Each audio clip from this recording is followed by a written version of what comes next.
Hello everyone, good morning. આપણે ગયા લેક્ચરમાં જે વાત કરી હતી બરાબર છે, સમલંબ ચતુષ્કોણ, ચોરસ, વર્તુળ બરાબર, તેમાં સમમિતિ રેખાઓ કેટલી મળતી હતી તેના વિશેની આપણે વાત કરી હતી બરાબર છે. જે નિયમિત બહુકોણ હોય તો તેના બાજુઓના આધારે આપણને સમમિતિ રેખા મળતી હતી બરાબર છે. આજે આપણે સ્વાધ્યાય 13.1માં વાત કરવાની છે. એમાં પહેલો ક્વેશ્ચન જુઓ, શું કહે છે? તમારા ઘર અથવા શાળામાંથી કોઈ પણ 4 સંમિત વસ્તુઓની યાદી બનાવવાની છે. કેટલી વસ્તુઓની? 4 વસ્તુઓની. અને શાળા અથવા તો કે ઘર બરાબર, બંનેમાંથી તમે કોઈ પણ લઈ શકો છો. હવે કે સંમિત વસ્તુઓ એટલે કે કેવી વસ્તુઓ કે જેના બે સમાન શું કરી શકાય? ભાગ પાડી શકાય બરાબર. એવી કોઈ સમમિતિ રેખા દોરવાની કે જેના આપણે સમાન ભાગ પાડી શકાય. ખાલી એવી વસ્તુઓના નામ જ આપણે દર્શાવવાના, નામ જ લખવાના છે બરાબર છે. તેની આકૃતિ દોરવાની નથી બરાબર. તો કે ઘરમાં એવી કઈ કઈ વસ્તુઓ છે? તો આપણે માની લો કે વાટકો, થાળી લઈ લઈએ બરાબર. પહેલી તો કે થાળી આપણે જાણીએ છીએ કેવી હોય છે? ગોળ હોય છે બરાબર. અને આપણે જાણીએ છીએ ગોળ જે વસ્તુ હોય વર્તુળાકાર બરાબર છે, સર્કલ ટાઈપ હોય છે.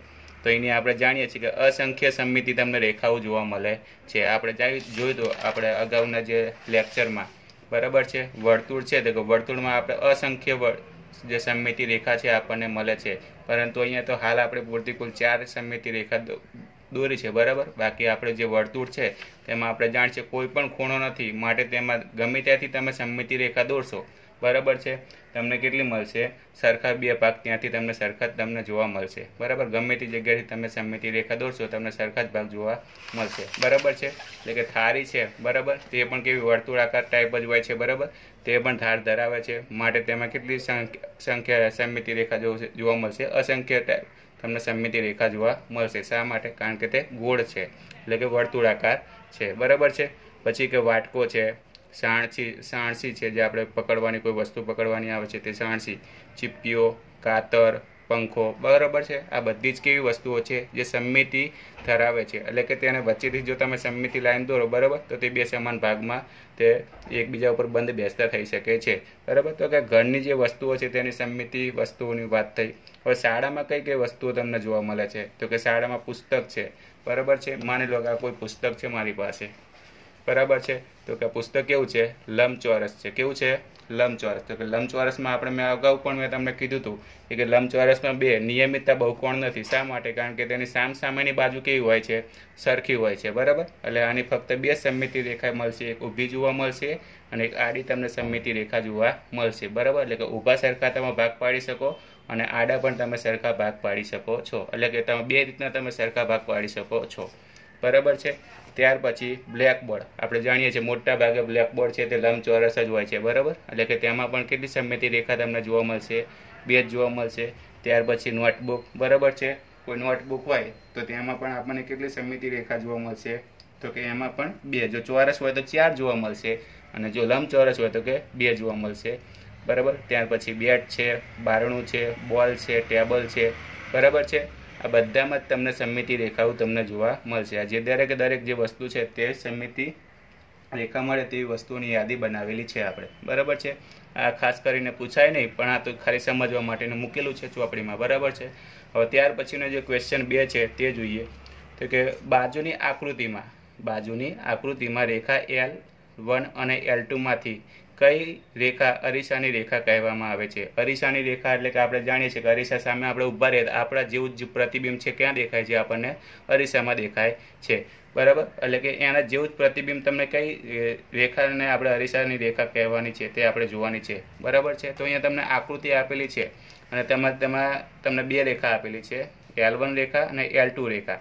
હવે અરીસાની રેખા એટલે કે એક પ્રકારની સમમિતિની રેખા જે થઈ બરાબર, એટલે કે બે સમાન ભાગોમાં વિભાજન કરતી હોય તે.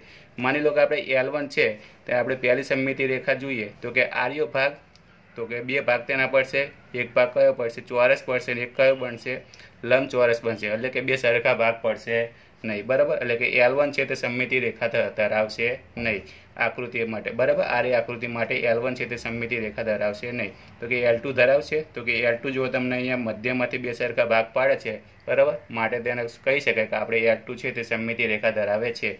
શા માટે? કારણ કે આર્યો આખો ભાગ બરાબર છે અને બીજો આર્યો આખો ભાગ તમને કેવો મળશે? તમને સરખો જોવા મળશે બરાબર. આથી કહી શકાય કે આ L2 છે તે સમમિતિ રેખા ધરાવે છે. અહીંયા તો જવાબમાં લખી શકો, આકૃતિમાં રેખા L2A અરીસાની રેખા છે જે આકૃતિને બે સરખા ભાગમાં શું કરે છે, વિભાજિત કરે છે, બરાબર. તો કે આ ક્વેશ્ચન નંબર 2 થયો જે, બરાબર. હવે ત્યાર પછી જોઈએ ક્વેશ્ચન 3. નીચે આપેલા આકારો ઓળખવાના છે અને આ આકારો સમમિત છે કે નહીં તે ચકાસવાનું છે. જો હોય તો સમમિતિની રેખા દોરવાની છે અને જો ના હોય તો ના, આપણે કહી દેવાનું કે આ આકાર છે તે સમમિત આકાર નથી અને તેમાં કોઈ પણ સમમિતિ રેખા જોવા મળશે નહીં, બરાબર. તો પહેલું છે આપણું લોક, બરાબર, જે આપણે ઘરે સામાન્ય રીતે જોઈએ છીએ. તો કે લોક છે તેમાં સમમિતિ રેખા તમને જોવા મળશે, તો કે હા. ક્યાંથી તમને જોવા મળશે? તો અહીંયાથી વચ્ચેથી ખાલી એક સમમિતિ રેખા જોવા મળશે, બરાબર. બાકી તમે અહીંયા આડે જો તમે સમમિતિ રેખા દોરીને ભાગ પાડશો તો કે આર્યો ભાગ છે તે તમને નીચે જોવા મળશે નહીં. આથી આપણે સામેથી વચ્ચેથી જ આપણે સરખા ભાગ પાડવા પડશે, બરાબર. એટલે કે આરે જે આપણે લાઈન દોરી તે શાની મળી? સમમિતિની રેખા જોવા મળી, બરાબર. આ તમારો જવાબ થઈ જશે, સીધી લાઈન થઈ તે, બરાબર છે. ત્યાર પછી આપણે પ્યાલો છે, બરાબર. પ્યાલાનો જો તમે આડા ભાગ પાડશો, બરાબર, તો આ મોટો ભાગ છે ને નાનો ભાગ છે, એટલે કે એકબીજા ઉપર બંધ બેસશે નહીં, બરાબર. તો કે આને સરખા ભાગે ક્યાંથી પાડવા? બરાબર. તો કે આને પણ તમારે ક્યાંથી વચ્ચેથી એક સીધી લાઈન, સીધી સમમિતિ રેખા તમારે દોરવી પડશે, બરાબર. અને એ રીતે તમારે શું કરશે? બે સમાન ભાગોમાં શું થશે? વિભાજન થશે, બરાબર. એટલે કે આર્યો ભાગ ને આર્યો ભાગ તમે એકબીજાને તમે વાળશો, બરાબર છે. એટલે આ એકબીજા ઉપર શું થશે? બંધ બેસતા થશે, બરાબર. એટલે કે આ પણ તમને, આમાં પણ તમને કેટલી સમમિતિ રેખા જોવા મળી? એક તમને જોવા મળી. એટલે કે લોકમાં પણ એક જોવા મળી, પ્યાલામાં પણ એક જોવા મળી, બરાબર છે. હવે ત્યાર પછી જોઈએ ત્રીજો આકાર આપેલો છે કે અવનવો આકાર આપેલો છે, તેમાં આપણે સમમિતિ રેખા મળશે કે નહીં મળે તે જોઈએ. જો આપણે અહીંથી આપણે ઊભા ભાગ પાડીશું, બરાબર, અહીંથી તમે ઊભા ભાગ પાડીશું તો પણ આર્યો જે ભાગ છે લાંબો છે, બરાબર. અને અહીંથી તમે ભાગ પાડશો તો પણ એકબીજા ઉપર બંધ બેસશે નહીં. એ જ રીતના તમે અહીંયા આડા ભાગ પાડશો, બરાબર, તો કે આર્યો ભાગ છે અહીંયા બંધ નહીં બેસે, આ ભાગ છે જે કટકો ભાગ છે તે એકબીજા ઉપર બંધ બેસશે નહીં, બરાબર. એટલે કે આર્યો આકાર છે તે સમમિત આકાર નથી, બરાબર, તેમ તમે કહી શકો. આથી જો મેં સાઈડમાં લખેલું જ છે કે આપેલો આકાર છે તે સમમિત આકાર નથી, આથી તેમાં સમમિતિ રેખા મળશે નહીં. શા માટે? કારણ કે એકે બાજુથી તમારે ભાગ પાડશું પણ એકે બાજુથી એ બંધ બેસશે નહીં, બરાબર છે. કારણ કે અહીંયા તમે ઊભી સમમિતિ રેખા દોરશો તો પણ નહીં થાય અને આડી સમમિતિ રેખા દોરશો તો પણ એકબીજા ઉપર બંધ બેસશે નહીં. માટે તમે આને કહી શકો આ આકાર સમમિત આકાર નથી, બરાબર. ત્યાર પછી આપણે જે ટેલિફોન, આપણે જે પહેલાંના જમાનામાં જે આવતા હતા ટેલિફોનના ફોન, બરાબર, જે કોઈનવાળા આવતા હતા, તેનું આ એક ટેલિફોન છે, તેમાં કઈ સમમિતિ તમને રેખા જોવા મળશે? બરાબર. તો કે તમે આડા ભાગ પાડશો, બરાબર, તો આ જે ટેલિફોનનો જે ઉપર જે માઇકવાળો જે ભાગ છે તે અહીંયા નીચે તમને જોવા નહીં મળે, બરાબર. એ રીતે તમારે ક્યાંથી તમારે સમમિતિ રેખા તમને જોવા મળશે? બરાબર છે. તો કે અહીંયા તમારે મધ્યમાંથી વચ્ચેથી ભાગ પાડવો પડશે. ક્યાંથી ભાગ પાડવો પડશે? મધ્યમાંથી, જેથી આર્યો અડધો ભાગ અને આર્યો અડધો ભાગ એકબીજા ઉપર શું થશે? બંધ બેસતા થશે, બરાબર. એટલે કે તમને જે સમમિતિ રેખા છે તમને ક્યાંથી? એ મધ્યમાંથી તમને જોવા મળશે, બરાબર છે. એટલે કે આ રીતના કંઈક તમને જોવા મળશે, બરાબર છે. હવે એવી જ રીતના તમે જોઈ શકો છો ઈ આકાર છે, બરાબર છે. તો કે ઈ નંબરની આકૃતિ છે, તેમાં તમને ક્યાંથી ઊભી જો સમમિતિ રેખા દોરશો તો કે આ ભાગ ને આ ભાગ છે, અહીંયા જો થોડોક અહીંયા યુ આકારનો વળાંક લીધેલો છે, બરાબર. એટલે કે આર્ય ભાગ ને આર્ય ભાગ જો તમે વચ્ચેથી સમમિતિ રેખા દોરશો તો સરખી થશે નહીં. તો તમારે ક્યાંથી સમમિતિ રેખા દોરવી પડશે? આડી સમમિતિ રેખા દોરવી પડશે, બરાબર, જેથી એકબીજા ઉપર શું થાય? બંધ બેસતા થાય, બરાબર છે. એટલે કે આર્યો ભાગ, આટલો ભાગ અને આટલો ભાગ છે, એકબીજા ઉપર તમે વાળશો એટલે કે શું થશે? બંધ બેસતા થશે. એટલે કે આરે જે આપણી આડી છે તે શું થશે? સમમિતિ રેખા જોવા મળશે, બરાબર છે. હવે અહીંયા તમને પંચકોણ આપેલો છે અને પંચકોણ છે તે નિયમિત નથી. જો નિયમિત હોય તો જેટલી બાજુ હોય તેટલી સમમિતિ રેખા જોવા મળે, બરાબર. અને આપણે જાણીએ છીએ પંચકોણમાં કેટલી સમમિતિ રેખા જોવા મળે છે? 5 જોવા મળે છે. પરંતુ અહીં જે પંચકોણ છે તે નિયમિત નથી, બરાબર, અનિયમિત છે. એટલે કે બધી બાજુઓ સરખી નથી. માટે આને જો તમે આડા ભાગ પાડશો તો ઉપર જે અણીવાળો ભાગ છે તે નીચે બંધ બેસશે નહીં. એટલે આને તમારે ક્યાંથી સમમિતિ રેખા દોરવી પડશે? ઊભી તમારે સમમિતિ રેખા દોરવાની થશે, બરાબર. એટલે કે આ રીતના તમારે દોરવાની થશે, બરાબર છે. તો કે આ વાત થઈ આપણે જે સમમિતિ રેખા હતી 6 આકારની વાત થઈ, બરાબર છે.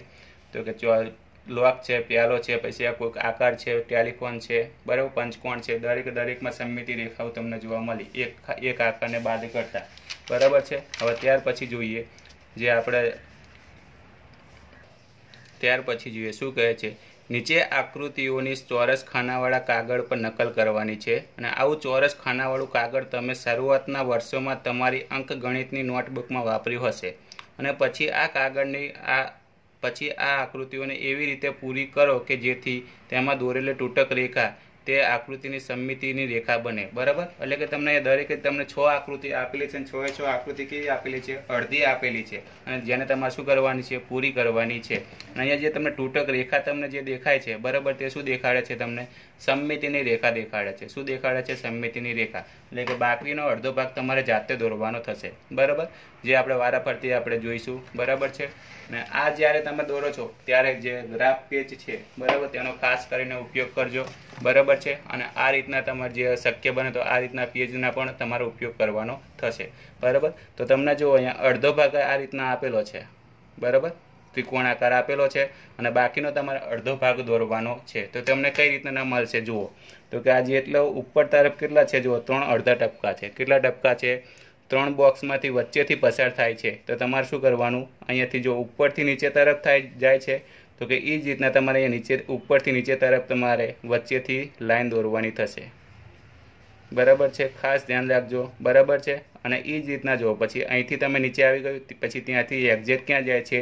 3 બોક્સ વચ્ચેથી એક લાઈન પસાર થાય છે, બરાબર. એટલે કે અહીંથી ને પણ તમારે એક શું દોરવાની થશે? એક લાઈન દોરવાની થશે, બરાબર. પહેલાં 3 બોક્સ વચ્ચેથી એક પસાર થતી એક લાઈન દોરવાની, બરાબર, ઉપરથી નીચે તરફ, અને ત્યાંથી પાછી ફરીથી 3 બોક્સમાંથી જે લાઈન પસાર થાય છે મધ્યમાંથી, ત્યાં પણ એક રેખા તમારે દોરવાની થશે. એટલે કે તમારી જે આકૃતિ છે તે આપણે કમ્પ્લીટ થશે. એટલે કે જે આર્ય જે ભાગ છે, બરાબર, એ તમારા ચોપડીમાં જે દોરેલો હતો તે ભાગ હતો, અને આપણે જે આર્યો ભાગ હતો તે તમારો શું થશે? જવાબ છે, જે આપણે ચોપડીમાં જે માગ્યો છે તે જવાબ છે, બરાબર, જે આકૃતિ આપણે પૂરી કરી, બરાબર, અડધી હતી તે.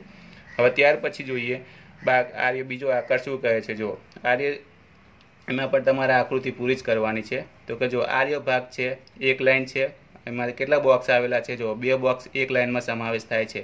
તો કે અહીંયા ઉપર તરફ છે, તો એટલી જ લાઈન તમારે ક્યાં ખેંચવાની?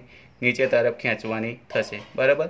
પછી ત્યાર પછી જુઓ અહીંયા આડી 2 બોક્સ જાય છે લાઈન, આડા બોક્સ ઉપર 2 વખત જાય છે, તો કે લાઈન, બરાબર. તો કે અહીંયા જુઓ આડા બોક્સ ઉપર લાઈન દોરવાની, 2 બોક્સ ઉપર લાઈન દોરવાની થશે, બરાબર. અને ત્યાર પછી 2 બોક્સ ઉપર જાય છે લાઈન, બરાબર. તો અહીંયા ઉપર જાય છે, તમારે ક્યાં દોરવાની? 2 બોક્સ નીચે દોરવાની થાય, બરાબર. અને ત્યાર પછી 2 બોક્સ ક્યાં જાય છે? લાઈન આડી જાય છે. તો કે આ 2 બોક્સ તમારી લાઈન ક્યાં દોરવાની થશે? આડી દોરવાની થશે.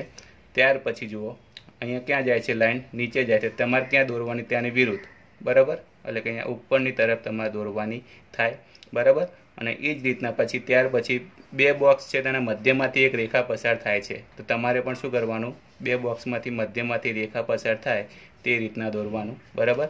પહેલાં નીચે જવાનું, 2 બોક્સ નીચે જવાનું, પછી 2 બોક્સ આડું જવાનું, ત્યારબાદ 2 બોક્સ પાછું નીચે જવાનું, ત્યારબાદ 2 બોક્સ આડું જવાનું, ત્યારબાદ 2 બોક્સ ઉપર જવાનું, અને ત્યારબાદ 2 બોક્સ જે મધ્યમાંથી જે લાઈન પસાર થાય છે એ રીતના તમારે દોરવાની થશે. આ સ્ટેપ બાય સ્ટેપ તમારે યાદ રાખવાનું થશે, બરાબર છે. હવે ત્યાર પછીની જે ત્રીજા નંબરની જે આકૃતિ છે તે જોઈએ, બરાબર. અહીંયા તમને અડધો ભાગ આપેલો છે ને અડધો આપેલો નથી, તે તમારે જાતે દોરવાનો છે. આકૃતિ તમારે પૂરી કરવાની છે. તો જુઓ તમને અહીંયા 2 બોક્સમાંથી મધ્યમાંથી પસાર થતી આ એક તમને રેખા જોવા મળે છે, બરાબર, લાઈન તમને જોવા મળે છે, બરાબર, લીટી જોવા મળે છે. તો કે બીજો આના જેવો જ ભાગ તમારે શું કરવાનું? સાઈડમાં દોરી દેવાનો.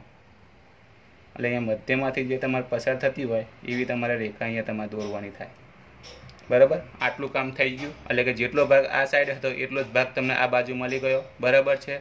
હવે શું કરવાનું છે? જુઓ આ જેટલો ભાગ અહીંયા ઉપર તરફ હતો એટલો જ ભાગ તમારે અહીંયા ક્યાં દોરી દેવાનો?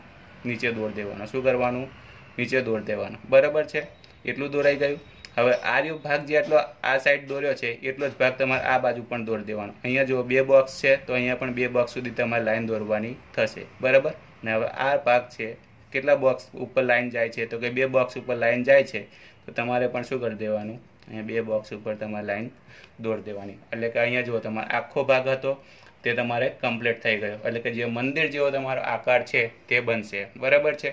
હવે ત્યાર પછી છે જોઈએ નેક્સ્ટ, ત્યાર પછી જોઈએ આકાર આપેલો છે। જો આ તમારી ચોપડીમાં જે આકૃતિ આપી છે તે આ ઉપરલી દોરેલી છે, બરાબર છે, ધ્યાનથી જોજો, બરાબર છે। તો જુઓ તમારે અહીંયા ઉપર સાઈડ જુઓ તો કેટલા બોક્સ છે, 2 બોક્સ આખા છે, અને બીજું ત્રીજું બોક્સ શું છે, અડધું છે, એટલે કે તે ઉપરલી તરફથી શું થાય છે, લાઈન પસાર થાય છે। અહીંયા આડી છે તે રીતના તમારી લાઈન થાય છે, બરાબર, આડી લાઈન જાય છે। તો તમારે ક્યાં દોરવાની, તમારે તેનું આકૃતિ છે તે પણ પૂરી કરવાની છે, એટલે કે વિરુદ્ધ તરફ તમારે દોરવાની થશે લાઈન, બરાબર। તો અહીંયા 3 લાઈન આડી જાય છે 3 બોક્સ ઉપર, બરાબર। તો તમારે શું દોરવાની, 3 બોક્સ ઊભા ઉપર દોરવાની થશે, એટલે કે આ રીતના, બરાબર છે। ત્યાર પછી જુઓ અહીંયા એક લાઈન ક્યાં જાય છે, નીચે તરફ જાય છે, તમારે શું કરવાની, સાઈડમાં દોરવાની, ક્યાં દોરવાની, સાઈડમાં, બરાબર છે। અને ત્યારબાદ જોઈ શકો છો કે અહીંયા એક લાઈન આડી ગઈ, નીચે તરફ થઈ, પછી શું થયું, આડી લાઈન જઈ, બરાબર। તો તમારે શું કરવાની, અહીંયા ઊભી કરવાની, કારણ કે આપણે પ્રતિબિંબ દોરીએ છીએ એટલે હંમેશા વિરુદ્ધ જ કરવાનું થશે, બરાબર છે, એટલે કે આ તરફ તમારે દોરવાનું થશે, બરાબર। ત્યારબાદ જુઓ સીધા 2 લાઈન ક્યાં આવી, નીચે તરફ આવી, બરાબર છે, આ લાઈન જે તમે ચોપડીમાં જે આકૃતિ આપી છે તેની વાત કરીએ છીએ, બરાબર। તો તમારે તેનું પ્રતિબિંબમાં તમારે અહીંયા ઊભી છે તો શું કરવાની થશે, આડી લાઈન તમારે દોરવાની થશે, કેટલી લાઈન, 2 બોક્સ, કારણ કે અહીંયા 2 બોક્સ જો નીચે આવતી હોય તમારે 2 બોક્સ તમારે આડી લાઈન તમારે દોરવાની થશે, બરાબર છે। 2 બોક્સ નીચે આવી, ત્યારબાદ શું આવ્યું, આડી રેખા આવી, બરાબર। તો તમારે શું કરવાનું, અહીંયા ઊભી રેખા દોરવાની, બરાબર છે, અને આ ઊભી રેખા આવી તો તમારે શું કરવાની થશે, આડી રેખા દોરવાની થશે, બરાબર। એટલે કે આ જે આકૃતિ છે તેમાં તમારે શું કરવાનું, ચોપડીમાં જો તમને ઊભી રેખા આપેલી હોય તો તમારે કઈ રેખા દોરવાની, આડી રેખા દોરવાની। જો ચોપડીમાં આડી રેખા આપેલી હોય આ રીતના આકૃતિમાં તો તમારે શું દોરવાની, ઊભી રેખા તમારે દોરવાની થશે, એટલે કે ક્રોસમાં તમારે રેખા દોરવાની થશે, બરાબર। તો તમને આ રીતના તમને આકૃતિ જોવા મળશે। ત્યાર પછી જોઈએ આકૃતિ, ત્યાર પછી જોઈએ આ પ્રકારની આકૃતિ તમને ચોપડીમાં આપેલી છે, બરાબર। આ જે આકૃતિ છે તમને શાની છે, ચોપડીની છે। તો તમારે શું કરવાનું, ગ્રાફ પેજ લેવાનું છે, બરાબર છે, અને એમાં તમારે આકૃતિ દોરવાની થશે, તો જ તમારે પરફેક્ટ આવશે, નકર તો આવશે નહીં। તો તમારે શું કરવાનું, ગ્રાફ પેજ લઈને આ ચોપડીને આડી આ રીતના ગ્રાફ પેજને આડું કરી દેવાનું, બરાબર। એટલે તમારું જે 50% કામ છે તે સહેલું થઈ જશે, બરાબર છે। જો તો કે અહીંયા 2 બોક્સમાંથી મધ્યમાંથી રેખા પસાર થાય છે, તમારે શું કરવાનું ખબર છે, અહીંયા મધ્યમાંથી રેખા પસાર કરી દેવાની 2 બોક્સમાંથી, બરાબર છે। ત્યાર પછી જુઓ 1 2 3 અને 4, ચારે બોક્સમાંથી શામાંથી રેખા પસાર થાય છે, મધ્યમાંથી જ પસાર થાય છે। તો અહીંયા તમારે 4 બોક્સ છે તે તમારે શું કરી દેવાનું, આ રીતના તમારે રેખા દોરી દેવાની, બરાબર। એટલે કે બીજા 2 સ્ટેપ થયા, એક રેખા આ રીતના તમારે દોરવાની, બીજી રેખા આ રીતના, બરાબર, આડું ગ્રાફ પેજ કરી દેવાનું, એટલે તમારે અડધું કામ સરળ થઈ જશે, બરાબર છે। અને ત્યાર પછી જુઓ 2 બોક્સમાંથી મધ્યમાંથી તમને એક રેખા તમને જોવા મળે છે, બરાબર, પસાર થતી એક રેખા જોવા મળે છે, બરાબર। તો કે તમે આ રીતના તમારે એક રેખા બીજી દોરવાની થશે, બરાબર। તો કે આ ત્રીજા નંબરની થઈ, 1 રેખા 2 રેખા અને 3 રેખા, અને ત્યારબાદ આ રેખા છે જે ઉપર તરફ જાય છે તેને ક્યાં અડાડી દેવાની, સમમિતિ રેખાને તમારે અડાડવાની રહેશે, બરાબર। એટલે કે તમને આ રીતના જોવા મળશે, આ પતંગિયા જેવો આકાર તમને જોવા મળશે, બરાબર। પતંગને જે પતંગિયું હોય છે તેના જેવો તમને આકાર જોવા મળશે જો આડી રાખશો તો, બરાબર। અને તમે આ રીતના ઊભી રાખો હોય ને તો અમે દોરવાનો પ્રયત્ન કરશો પણ થોડીક હાર્ડ પડશે, એટલે તે માટે આપણે હંમેશા જ્યારે આકૃતિ આ રીતના તમારે પૂરી કરવાની થાય ત્યારે તમારે હંમેશા આડી આકૃતિ કરી દેવાની, એટલે તમારું 50% કામ તમારું છે તે સરળ થઈ જશે, બરાબર છે। ત્યાર પછી જોઈએ નેક્સ્ટ જે આકૃતિ છે તે, ત્યાર પછી જોઈએ અહીંયા તમને ચોપડીમાં જે આકૃતિ આપી છે તે અહીંયા ડ્રો કરેલી છે, બાકીની તમારે આકૃતિ શું કરવાની છે, પૂરી કરવાની છે, બરાબર। તો તમારે શું કરવાનું, પહેલી લાઈન ક્યાં દોરવાની, નીચે તરફ દોરવાની, બરાબર। આપણો જે પહેલો જે પ્રયત્ન હશે તે આરી જે નાની જે રેખા છે તેને આપણે શું કરવાની, કમ્પ્લીટ કરવાની થશે, એ પ્રયત્ન રહેશે, બરાબર છે। એટલે કે અહીંયા આડી લાઈન છે, બરાબર, તો અહીંયા ક્યાં દોરવાની, ઊભી રેખા દોરવાની, બરાબર છે। એ જ રીતના હવે જો અહીંયા મધ્યમાંથી તમારે આડા બોક્સ જે બોક્સમાંથી મધ્યમાંથી એક રેખા પસાર થાય છે, તમારે શું કરવાનું, અહીંયા સાઈડમાંથી એક મધ્યમાંથી રેખા પસાર કરી દેવાની, બરાબર છે। અને અહીંયા પછી જુઓ કે શું કરે છે, સમમિતિ રેખાને તમને આરે રેખા અડી જાય છે તો તમારે પણ શું કરી દેવાનું, અહીંયા સમમિતિ રેખાને જોઈન્ટ કરી દેવાની રહેશે, બરાબર। એટલે કે જેવું બોક્સ ઉપર હતું તેવું જ બોક્સ તમને ક્યાં જોવા મળશે, નીચે જોવા મળશે। એટલે કે અહીંયા એક તરફ ઉપર જવાનું, એક અહીંયા ઊભો લીટો દોરવાનો, ત્યારબાદ ત્રાંસું અને ત્યારબાદ આડી રેખા દોરવાની થશે। બરાબર। હવે શું કરવાનું છે જુઓ, બે બોક્સ ક્યાં જવાના, આપણે નીચે દોરવાના। ક્યાં દોરવાના? નીચે। જુઓ અહીંયા તમારે કેટલા આડી લાઈન જાય છે બે બોક્સ, તો તમારે બે બોક્સ ક્યાં દોરવાના? ઊભા દોરવાના થશે। બરાબર। અને ત્યારબાદ જુઓ બીજા બે બોક્સ તમારે ક્યાં દોરવાના થશે? હવે આડા દોરવાના થશે। ક્યાં થશે? આડા। એટલે કે આ રીતના બે સ્ટેપ। બરાબર છે। ત્યારબાદ જુઓ અહીંયા તમને રેખા તમને જે જોવા મળે છે તે તમને કેવી જોવા મળે છે? આડી રેખા જોવા મળે છે। બરાબર। એટલે કે આ રીતના તમારે દોરવાનું થશે। બે બોક્સ તમારે મધ્યમાંથી એક આડી રેખા તમારે દોરવાની થશે। બરાબર છે। મધ્યમાંથી પસાર થતી, કારણ કે અહીંયા જો બે બોક્સમાંથી કઈ મધ્યમાંથી રેખા જોવા મળે છે। ત્યારબાદ શું કરવાની? અહીંયા આડી રેખા તમને જોવા મળે છે જુઓ, તો તમારે શું કરવાની? બે બોક્સ ઊભી રેખા દોરી દેવાની। શા માટે? કારણ કે બે બોક્સ આડી રેખા ઉપર જાય છે। બરાબર। તો કે અહીંયા બે બોક્સ તમારે શું દેવાના? ઊભી રેખાઓ દોરવાની બે બોક્સ ઉપર। અને ત્યારબાદ જો અહીંયા ઊભી રેખા તમને જોવા મળે, તમારે શું કરવાની? આડી રેખા દોરી દેવાની। બરાબર। એટલે કે આ જે તમારી આકૃતિ છે તે તમારી શું થઈ? કમ્પ્લીટ થઈ છે। બરાબર। અને અહીંયા આપણે જે સ્વાધ્યાય છે તેમાં કુલ આપણે 5 દાખલા કમ્પ્લીટ થયા છે। હવે પછીના લેક્ચરમાં આપણે નેક્સ્ટ જે બે એક્ઝામ્પલ બાકી છે તે જોઈ લઈશું। બરાબર। તો જોઈએ, તો અહીંયા આપણે કામ કરીએ, આકૃતિ છે અહીંયા આપણે પૂરી જ કરી દઈશું। તો જોઈએ, બરાબર છે। ત્યાર પછીનો એક્ઝામ્પલ જોઈએ। બાજુની આકૃતિમાં રેખા એલ સમમિતિની રેખા છે અને આકૃતિ સમમિત બને તે રીતે પૂરી કરવાની છે। એટલે કે અગાઉના જે આપણે એક્ઝામ્પલ જોઈએ તેના જેવું અડધી આકૃતિ આપી છે અને અડધી તમારે દોરવાની છે। આ સમમિતિ રેખા એલ છે અને તેના ઉપર તરફ એક રેખા જાય છે। તમારે આની આકૃતિ તમારે જો પૂરી કરવી હોય, સમમિત બનાવવી હોય, તમારે શું કરવાનું ખબર છે? અહીંયાથી તમારી એક સમમિતિ, બીજી એક તમારી એક રેખા દોરવાની થશે। એટલે કે તેની વિરુદ્ધ તરફ। શા માટે? કારણ કે જો અહીંયા ઉપર તરફ જતી હોય, જો સમમિત બનાવી તો આપણે તમારે શું કરવું પડે? તેની નીચે તરફ શું કરવું પડે? રેખા દોરવી પડે। બરાબર। અને આ રીતે તમારે લાઈન ખેંચવાની થશે। એટલે કે તમને શું મળશે? જવાબ મળી ગયો। બરાબર। તેની આકૃતિ છે આપણી સમમિત બની ગઈ। બરાબર છે। તો તેવી જ રીતના જુઓ, બાજુની આકૃતિમાં છઠ્ઠો એક્ઝામ્પલ છે। બાજુની આકૃતિમાં એલ સમમિતિ રેખા છે અને ત્રિકોણ દોરો અને આકૃતિ એવી રીતે પૂરી કરો કે જેથી બંને શું બને? સમમિત બને। એટલે કે તમને આકૃતિમાં ત્રિકોણ આપેલો છે। બરાબર। અને તેને સમમિતિ રેખા છે ને એવી બીજી આકૃતિ તમે બીજો ત્રિકોણ દોરવાનો છે જેથી બંને ત્રિકોણમાંથી શું બને? સમમિતિ રેખા તમને જોવા મળે। એ રીતના તમારે ત્રિકોણ દોરવાનો થશે। બરાબર। તો અહીંયા હું ત્રિકોણ દોરું છું, જોજો ધ્યાનથી।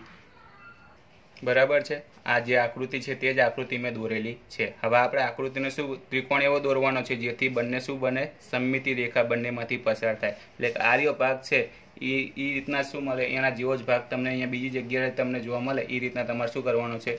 સમમિતિ રેખા તમારે એવો ત્રિકોણ તમારે દોરવાનો છે। બરાબર છે। એટલે કે આટલું જેટલું માપ આ અહીંયા આગળ લીધું છે એટલું જ માપ આપણે અહીંયા લઈશું। બરાબર। અને ત્યારબાદ આપણે એક ત્રિકોણ દોરી દઈશું। એટલે તમને શું મળશે? એના જેવી સમમિતિ આકૃતિ જોવા મળશે। બરાબર છે। એટલે કે જેવો ત્રિકોણ છે એવો ત્રિકોણ તમારે વિરુદ્ધ તમારી દિશામાં તમારે જોવા મળશે। એટલે કે જેટલો ભાગ આર્યો તમારે જોવા થયો, આ પહેલો ભાગ કહીએ અને બીજો ભાગ કહીએ, તો જેવો ભાગ એક છે એવો જ ભાગ તમને ક્યાં જોવા મળશે? બીજી તરફ તમને જોવા મળશે। એટલે કે આ જે બંને ત્રિકોણ દોર્યા તે કેવા છે? સમમિત ત્રિકોણો છે। બરાબર। એકબીજાના। તો કે અહીંયા આપણે જે સ્વાધ્યાય છે તે 13.1 શું થાય છે? કમ્પ્લીટ થાય છે। હવે પછી આપણે નેક્સ્ટ આપણે સ્વાધ્યાય જોઈશું। Thank you.